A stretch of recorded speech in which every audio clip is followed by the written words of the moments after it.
what did you think of the Bristol moment this weekend for the Reds against the Braves? Like, give us everything, the good, the bad, the foodless. It was something, that's for sure. So I drove down Friday after the Reds Braves game, and I was staying about 90 minutes away in Kodiak, so that I would sleep and I'd drive over the next morning and then cover the game, have adrenaline, drive back. I'm not much closer to home. At the time, that was a really good idea. It's sort of what I did at Field of Dreams a couple of years ago. What I was not counting on, and apparently I'm not alone, was rain and lots of it. And oh my gosh, was there rain? So I got back to the hotel about 2 that night, and I overslept and like I'm going home. So I went home. So I did not. I saw 4 outs of baseball there. Um, it was it was interesting. They Did you did a eat? better job with the Did they field than feed I you? expected. I'm sorry.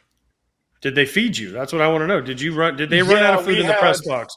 Because nothing is Uh, worse than angry media members that can't get their food in the press box. Okay. it's you're not wrong. Yeah, they we had like vouchers to go down to the concession stands, and I guess I visited before they ran out of stuff, and then they brought pizza later. So during one of the delays, I don't remember which one. Um, Probably the second one, but yeah, no, it was quite the thing. It was, yeah. I understand. Like, if everything went right, it would have been super cool, and everything didn't go right. What was the food situation? So you caught it before. Like, was it a good array? And then did you catch it, post food run out? Like, did they run this correctly? Because, I mean, it's not like the Raceway hasn't held events Yeah, before, but I'm sure you saw social right. media going nuts. People were like, Oh we're yeah. trapped. We're hungry. Help us. I talked to my friends. It's the fire festival comparisons are up there. What is interesting because of the layout of it, we were away from most of the fans because, like, if you look, there's the track, and if anybody's ever covered racing or gone to a racing event or whatever, you tunnel under the track. There's a tunnel that goes under, and that's how you get to the infield. And so the most of the ticket holders were in the actual stands, and then we were in the infield. So I didn't get a whole lot. I had a friend that had tickets in the infield, but even when he walked in, he goes, "Dude, they didn't have any Reds. Like they sold out of Reds merchandise almost immediately."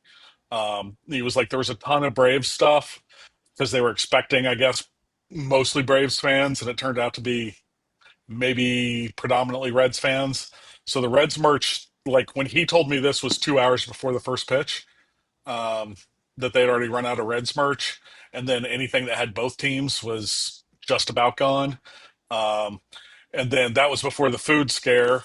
And then yeah, I had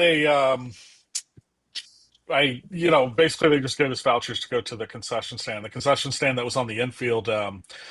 I ordered a spicy chicken sandwich, and I can tell you it wasn't spicy. I can't tell you whether it was chicken, but it was fine. I try never to complain about the food situation because it's just you know it's what it is, and you know what you're going in for. Yeah, media members never complain about food situations. No, oh no, no. Come on, I Trent. said I don't, AJ. I Oh, said okay. I Come don't, on. not that my Okay. colleagues. Okay. Let me say this: I, you didn't get to watch the broadcast because you were there, but they did have some really cool moments. Fox did with a lot of the stuff pregame was unbelievable. The coverage itself was with the drones and everything. I mean, you have to give David Ortiz credit. He went to a bar and was like giving people drinks in a bar. So you were at the wrong place. Apparently, you could have got free drinks for your 4 outs. But the one thing I thought that was hilarious: did you see the Reds pitchers trying to throw the balls from the bullpen over the track into the yeah. fans? It was like forever away, and they're like crow hopping, like, "Oh, we can make it!" Like all you needed was somebody to get hurt doing that, right? But it was awesome to see him try. Well, and that place is large and the track is so big. And like, you just kind of look at the size of that track and then the embankment and you're like, man, these guys do 200 miles an hour, like 3 or 4 wide on this thing. That's insane. So it was really cool to see. And like the setup was cool. The weather just was not. And the preparations, like they just weren't prepared for it. Well, let's go into the baseball side of things.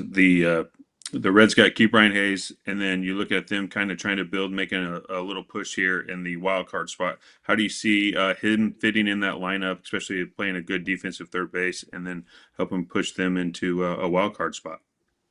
Yeah, it was funny. He was kind of billed as the best defender in baseball and the worst hitter. And then in his first game as a Red, he had an error and a 3-run homer. Uh, so, that's baseball. Weird things happen every day, and it's all about the long term. What it does is this is a team that kind of went on the margins and zagged when everybody else was zigging.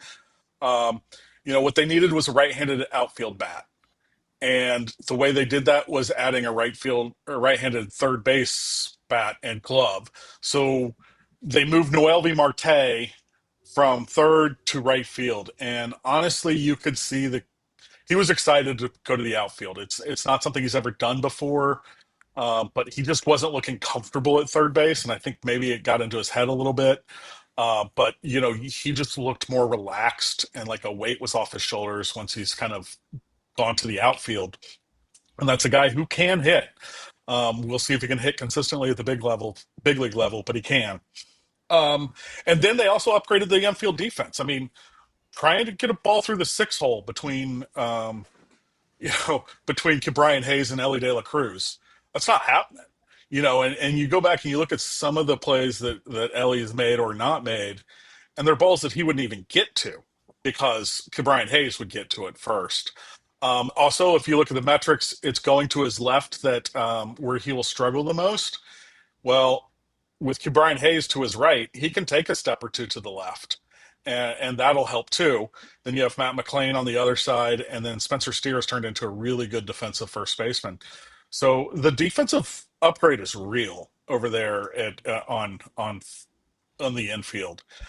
So I think that's what's going to happen. And they take a risk of sorts because this isn't a rental. This guy is you signed a binding lease here, and bought it for the next 4 years. So it'll be interesting. They think they think they have some things that can really help the bat come around to where it's been, but so does everybody when they make a trade like that. And we'll see how it goes once he's in here more. But the bottom line is you got to say their defense is better. Okay, what they see though, because they took a guy and what a lot of people say isn't a great contract from a division rival who doesn't spend a lot of money, and they said, "Oh, we can plug this guy into our third baseman. It's going to automatically improve our team." I know he hit the home run his first game, but is there something they can see? I know you mentioned it, but what in particular do they see in a swing they can change? Because if you talk to people from Pittsburgh, they said, "Oh, he wasn't willing to change. He was happy hitting ground balls." Yeah, he and if you talk to him, he'll say, "Well, Pittsburgh never even like approached me and asked me to do things." So it's a tough little situation, but what they see is he makes good swing decisions. He doesn't, his contact rate's pretty good, and he still when he does hit the ball, it's hard. So, they're just hoping basically that he moves it up a little bit and that they can see something in his swing where he'll get comfortable and hit more line drives, and that will make him a better hitter. And he doesn't have to be a middle of the order hitter. If he is if he is what a 90 OPS plus or even 85, you're talking a 2 to 3 win player. AJ, I'm on my phone right now in Arena Club, and I'm looking at the Emerald slab packs, and I see in the Grail a Bobby Witt Jr. 2020 Bowman Chrome Prospect Auto Gold Refractor card. Give me that. Give me your phone. I'm gonna get you to you got to buy that to me. I don't have it. I thought you had it. Get a slab pack. No, I don't have that. Then give me your slab pack. That card's worth. You buy a lot. me slab pack, Scott, so I can get the Bobby Witt Jr. Gold Refractor 2020 Bowman Chrome Auto, because that sounds awesome. And it's worth a lot. It's worth a lot. He's a stud. He's not going down. Get a Grail. I want a Grail, Scott. Give me the Holy Grail. You do it. To do that, you must get yourself a slab pack in Arena Club. Or if you want to get it for a friend, you can do that too. And right now, you can get 20% off your first slab pack or your first card purchase. If you're going on there and you're just like, hey, I want a specific card, I find it there, I want to grab it for my showroom, arenaclub.com/foul and use the code FOUL. What about the rest of the deadline for this team? So, okay, let's say, things do work out for them. They get Ke'Bryan Hayes to find his stroke, or at least just be the league average bat that he was a couple years ago. Great. Right. Fix the defense. Now you add Littell for rotation depth and Duhar to smash lefties. Grade the trade deadline for the Reds. I give it a good solid B plus. I think there's no doubt that they're better. Liddell pushes Nick Martinez to the bullpen. So you add Nick Martinez to the bullpen, and we've seen what Nick Martinez has done as a starter, but last year is so good as a reliever. When he's come in relief this year, he's been good. He is really one of the big leaders on this team, and quite honestly, it's pretty interesting that they came to him before the game the other day and were like, hey, what if we had a starter? Are you cool with it? And he's like, oh yeah, sure, whatever, man, I'll do whatever. And he says that, and everybody says that, but like I actually believe Nick, and he's kind of put into play through his actions that he believes it. And so then he goes and he shoves against the Dodgers, and they're like, hey, we got this guy, you're going to the bullpen. He's like, all right, cool. And that's just Nick. He's a really, really good teammate. You talk to people and they just say he's off the charts. And then that also means that if Hunter Green, who threw a rehab start yesterday for Louisville, comes back pretty soon, you also added to the bullpen Chase Burns. And I mean, Chase Burns as a starter, he's got some time to he needs to work on that third pitch. But if he's coming out of the bullpen, fastball slider, and this 100-mile-per-hour fastball is probably his second best pitch, you got something there. So you added to your bullpen there as well. And that, again, this is all if everything goes as planned. But basically what they saw was the price was out there. That look at what people paid for dominant relievers, and for them, they may have two guys that they add to their bullpen that weren't in the bullpen before that are real difference makers. All right, And then bottom Andujar line. crushes lefties. Last 3 years, I think he was third in OPS against left-handers. People with at least 100 plate appearances, and it was behind like Judge and I forgot who else, but Judge is pretty good. All right, I just want to know the simple answer to this question: can they make the playoffs? They're 4 games out of a wild card right now, and they got some tough teams coming up. They got the Cubs, the Phillies, the Brewers, the Dodgers. Mm-hmm. I mean, they have a Blue Jays, the Mets, the Padres. This is not an easy schedule that they have down the stretch. Can this team do this and make the playoffs? I think they can. I'm not going to bet on it. But you look at the stretch they just finished was pretty tough too. You had the Dodgers. You're in New York against the Yankees. You've had some good teams. So I think there's quite a bit.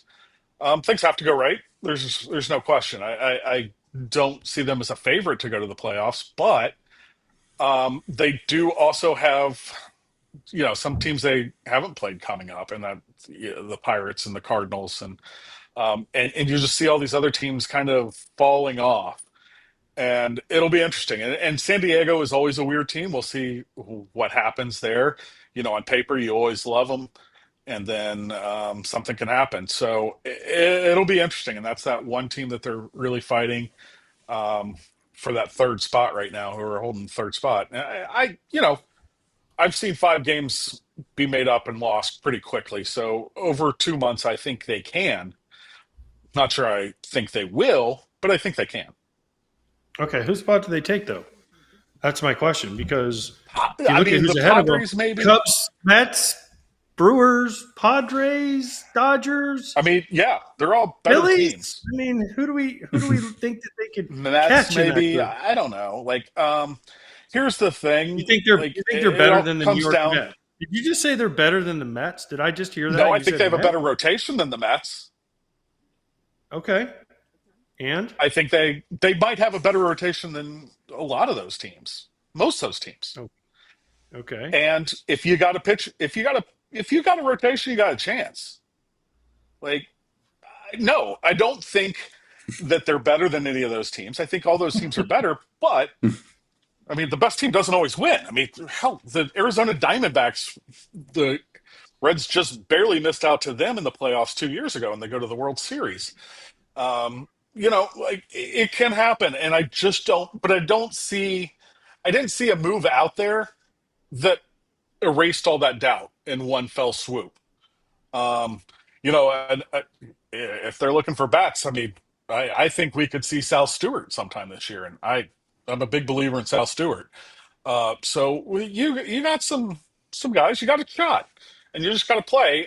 You also have Tito, and Tito's done this with teams with more and less talent, and every kind of different team that there is.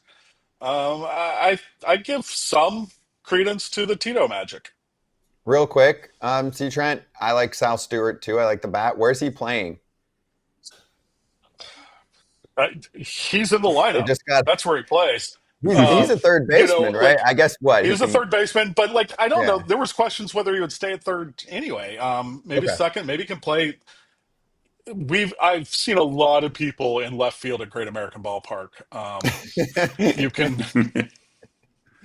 I mean, let's be real with this. This ballpark actually helps your outfielders because it's either in front of you or it's in the stands. So um, I think there's a play. He's athletic enough. He's been playing second base as well. I'm sure he can play first base, left field. There's also a designated hitter in the National League now, which is helpful. So yeah,